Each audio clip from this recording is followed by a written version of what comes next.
In the 17,000 years since the Galactic Collective had begun cataloguing Deathworlds, Carvathi 9 held the distinguished honor of being the only planet to receive a unanimous absolutely not rating from every single member species. Not approach with caution.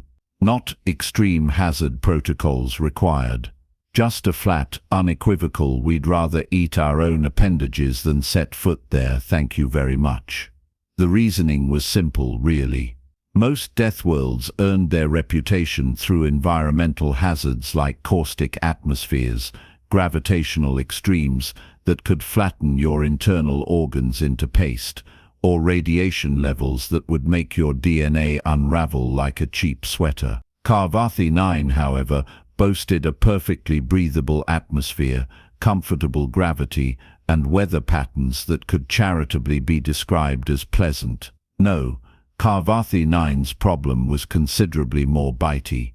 The planet's apex predators, collectively known as Ravagers in the galactic lexicon, because somebody in the naming department had clearly been having a bad day, were the kind of creatures that made evolutionary biologists question whether the universe had a sick sense of humor. They stood 3 meters at the shoulder, possessed 6 limbs ending in retractable talons that could shear through composite armor, and had sensor organs sophisticated enough to detect heartbeats from half a kilometer away. Their hide could deflect plasma fire. Their pack coordination rivaled military tactical units. And they were, according to every documented encounter, absolutely relentless. The Vrelt, who prided themselves on their big-game hunting traditions, had lost an entire expedition of their finest hunters to Carvathi 9. The hunters had lasted approximately 14 minutes after touchdown. The Koth Collective, whose warrior caste considered fear a personal insult, had attempted to establish a training ground on the planet's southern continent. The facility was operational for 6 hours before the Ravagers systematically dismantled it, and every piece of surveillance footage showed the same thing: calculated, intelligent pack tactics that would have made a military academy instructor weep with pride. After the 3rd failed colonization attempt resulted in 0 survivors and very expensive insurance payouts, the Galactic Collective did what any reasonable governing body would do. They stuck a giant nope sign on the planet and called it a day. Carvathi 9 was quarantined, forbidden, the subject of warning tales told to hatchlings across 1,000 worlds, which made the current situation spectacularly awkward for everyone involved. The research vessel Luminous Endeavor had been conducting what the collective termed safe distance observation studies, which basically meant parking in high orbit and pointing really expensive sensors downward while congratulating yourself on being smart enough not to land. The ship carried a crew of 15 representing 7 different species, all of whom had doctorates in exobiology and a healthy respect for things with more teeth than they had. Then a cascading failure in the port stabilizer system occurred at precisely the worst moment, which was either proof that the universe did indeed have a sense of humor, or that someone in maintenance had been skipping their safety checks. The Luminous Endeavor went from steadily orbiting scientific platform to screaming metal coffin plummeting toward the one place nobody wanted to be in under 3 minutes. The emergency landing could have been worse. The shuttle managed to separate before the main vessel disintegrated, and the pilot, a Threnic named Kelvor, whose 3 hearts were absolutely earning their keep, managed to guide them into a controlled crash that resulted in only moderate injuries and considerable psychological trauma. They skidded through approximately 200 meters of jungle canopy before coming to rest in a clearing that was either conveniently located or ominously positioned, depending on your level of optimism. The crew stumbled out of the wreckage, performing hasty head counts and checking for injuries. Kelvor had a fractured arm analog. Dr. Vix, the Quarren xenobotanist, was bleeding from a head wound that looked worse than it actually was. Everyone else had various contusions, bruises, and the kind of wide-eyed shock that came from nearly becoming a very expensive crater. "Is the emergency beacon active?" asked Commander Thex, a Vorian whose scales had gone pale with stress. "Broadcasting," confirmed Kelvor, cradling his injured limb. "But we're on the far side of the planet from the nearest collective outpost. Rescue won't arrive for at least 30 hours. 30 hours on Carvathi 9. The implication hung in the air like toxic gas. That was when the sensors started screaming. Multiple large contacts, approaching from 3 directions, moving fast, moving deliberately. The Ravagers had detected them, and according to every case study, every after-action report, every warning posted about this nightmare world, they had approximately 5 minutes before things got very educational in the worst possible way. "Defensive perimeter," Thex ordered, though everyone knew it was theater. "Ready whatever weapons survived the crash." They had 2 plasma sidearms with partial charges and 1 sonic disruptor that might annoy the Ravagers before they died screaming. The entire crew knew the statistics. They had studied this planet. They knew exactly how this was going to end. The jungle rustled. Something massive moved through the undergrowth, and the sound of it brought to mind industrial machinery draped in meat. Multiple somethings, actually. The crew pressed closer together in the universal instinct of prey, trying to look bigger than they actually were. A Ravager emerged from the tree line. It was somehow worse in person than any hologram had conveyed. The creature's 6-limbed body moved with liquid grace, muscles sliding under armored hide like pistons under steel. Its sensor organs, faceted like gemstones, tracked across the crew with the kind of focus that made you acutely aware of your own fragility. The jaw, currently closed but clearly capable of opening quite far, had enough teeth to stock a dental museum. 2 more Ravagers flanked it from opposite sides. Pack hunters, coordinating, cutting off escape routes.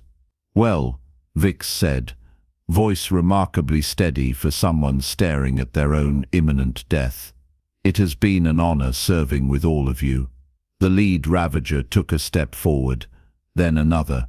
Its sensor organs dilated, and a low rumble emanated from somewhere deep in its chest cavity that the crew's translation software helpfully identified as preparing for attack behavior. "Brutus, no. We talked about this. Personal space, remember?" The voice came from behind the Ravagers, and it was speaking standard Galactic with a peculiar accent that 12 different species would have recognized as distinctly human. The crew, however, was too busy processing the fact that someone was addressing the murder beast like it was a misbehaving pet. A figure stepped into view, and the crew's collective confusion reached new heights. She was human, definitely human, with the kind of weathered appearance that came from actually living somewhere rather than just visiting. She wore practical field clothes covered in various pockets, carried what appeared to be a field pack, and was currently giving the lead Ravager a look that could only be described as sternly disappointed. The Ravager, this apex predator that had been seconds away from turning them all into a buffet, lowered its head and made a sound that the translation software gave up trying to interpret. "Don't you give me that," the human continued, walking right up to the creature without any apparent concern for her continued existence. "I know you were just going to say hello, but look at them. They're terrified. You know better than to rush up to new people like that."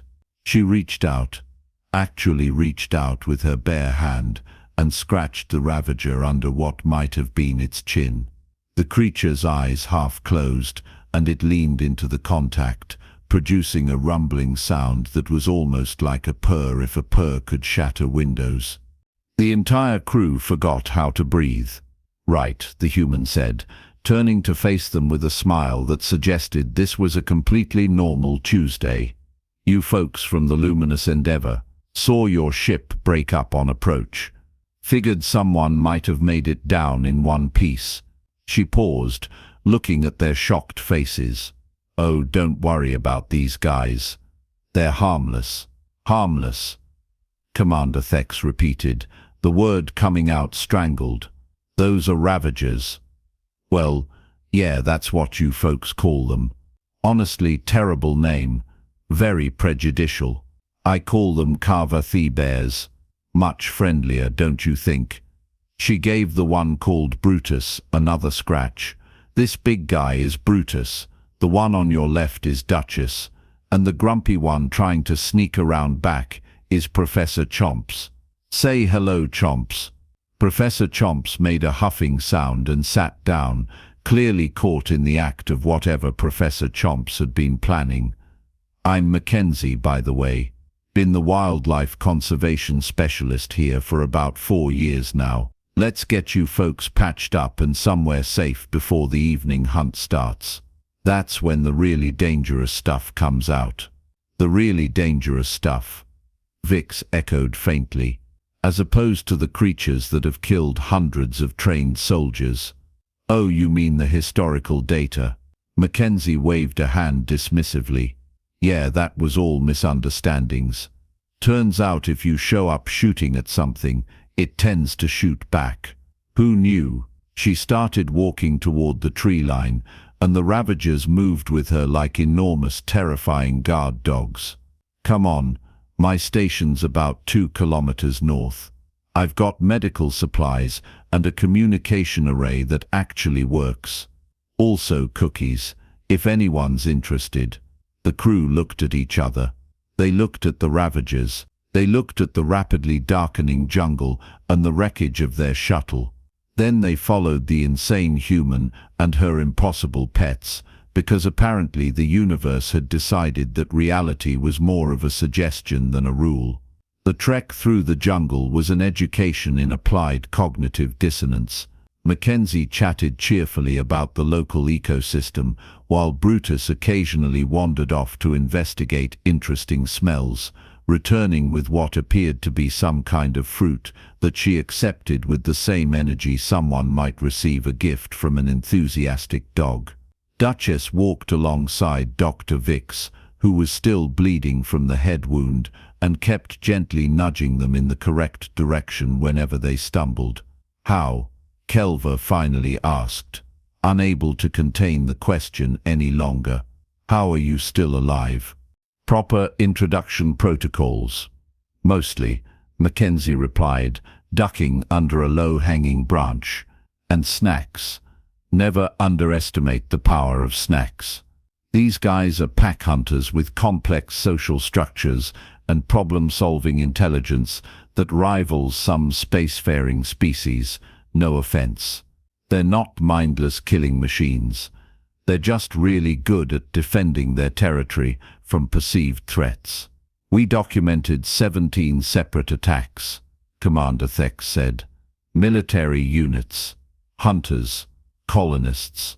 Yeah, because they all showed up with weapons hot and acting like they owned the place. The Carvathi bears were here first. How would you react if someone kicked down your door and started waving guns around?"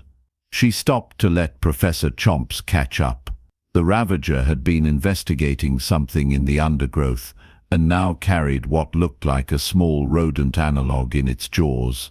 Very carefully, the way a cat might bring a trophy to its human. "Oh, Chomps, buddy, that's very thoughtful, but I already ate." Mackenzie gently redirected the creature. "You can have it. Go ahead." Professor Chomps looked positively delighted and wandered off to enjoy the snack. "The first few months were dicey," Mackenzie admitted. "Lots of careful observation, pattern recognition, learning their body language. They have this whole tail positioning thing that indicates mood, and the sensor organ dilation patterns are basically a language unto themselves. Once I figured out how to communicate not a threat, just a weird alien who likes studying stuff, things got easier. You just walked up to them? Vix asked, incredulous. Oh no, absolutely not. That would have been stupid. I spent 3 months observing from a distance, learning their patrol routes, figuring out their diet. Then I started leaving offerings. Turns out they love these root vegetables that grow near the river. After about 6 weeks, Duchess approached me first. She was curious about the weird bipedal thing that kept leaving snacks. They arrived at Mackenzie's research station, which was less fortified compound and more comfortable cabin with really excellent sensor equipment. A small garden grew to one side, and several Ravagers lounged in various locations around the clearing, like enormous house cats who could disembowel you but chose not to. Make yourselves at home, Mackenzie said, ushering them inside. Medical kits on the wall, and I'll fire up the communication array to coordinate with your rescue team. While she worked, the crew sat in stunned silence, watching through the windows as Brutus rolled onto his back in the grass, demanding belly rubs from a smaller Ravager that appeared to be a juvenile. Professor Chomps was methodically grooming Duchess with what looked like genuine affection. I don't understand, the ex said quietly. Why didn't anyone else try this approach? Mackenzie glanced back from the communication console. Because everyone was too afraid to try. Look, humans have this whole history with apex predators. Wolves, bears, big cats, you name it. Some of our ancestors' biggest threats eventually became our best friends. We learned that if you approach something with respect instead of fear, if you take the time to understand it instead of just trying to kill it, amazing things can happen. She paused. Also, humans are kind of stupid about danger. We see something that could kill us and think, but what if I pet it? It's a flaw in our risk assessment programming. Your species domesticated predators, Vix said slowly, the realization dawning, multiple times actually. It's kind of our thing. Wolves became dogs. We convinced cats to tolerate us in exchange for food. Some humans keep reptilian predators as companions. One guy I knew had a spider the size of a dinner plate that he treated like a puppy. She grinned. We're persistence predators who decided that making friends was more efficient than making war. Sometimes it works out. The communication array chimed. Mackenzie had successfully contacted the rescue vessel, which was already en route, and would arrive within 10 hours. She relayed coordinates and casualty reports with professional efficiency, then signed off. Right, now that that's sorted, who wants cookies? Fair warning, Brutus will beg, but he's on a diet, so don't give in to those big sensor organs. As if summoned by the mention of his name, Brutus appeared at the door, which Mackenzie had left open because apparently containment protocols were for other people.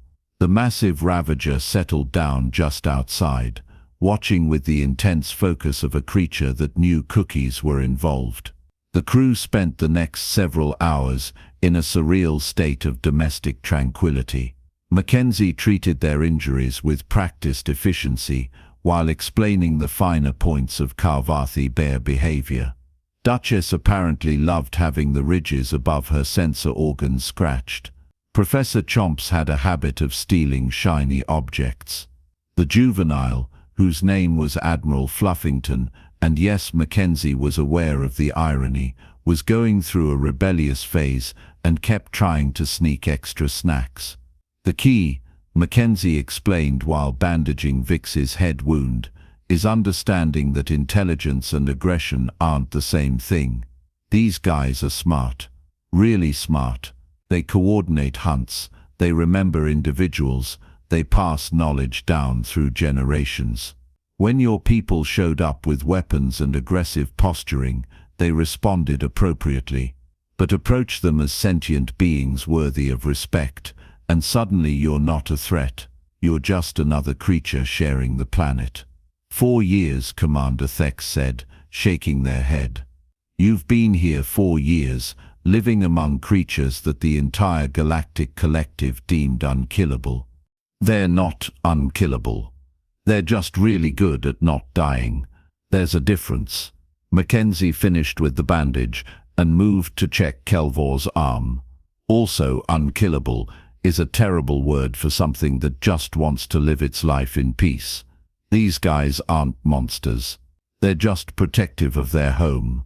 By the time the rescue vessel arrived, the crew had been treated to the bizarre spectacle of watching Mackenzie play what could only be described as fetch with Brutus, using a synthetic disc that the Ravager retrieved with the enthusiasm of a creature 1/10 his size.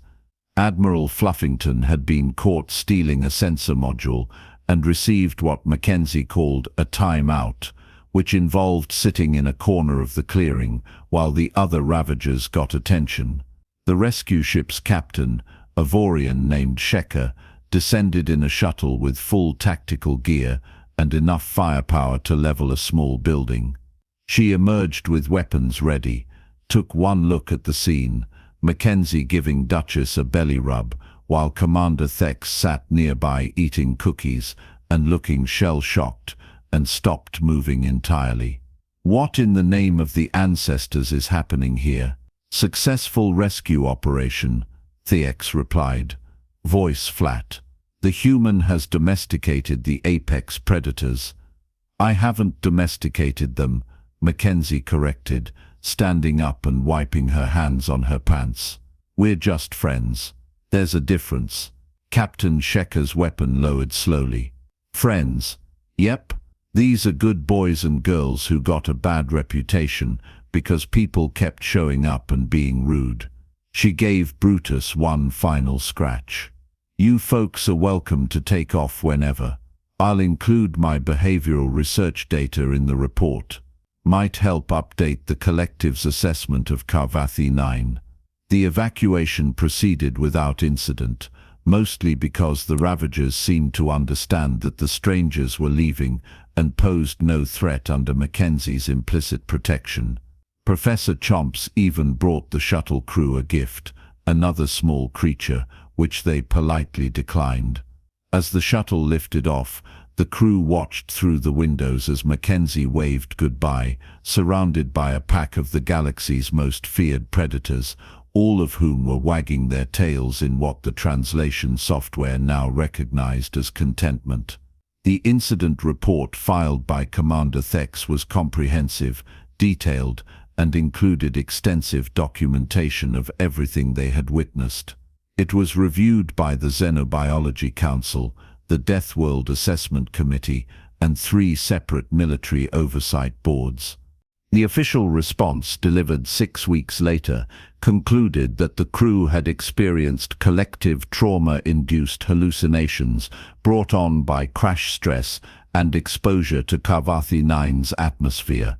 The planet's quarantine status remained unchanged. Carvathi 9 was still listed as absolutely forbidden, and the Ravagers were still classified as unkillable apex predators that represented an existential threat to all sentient life.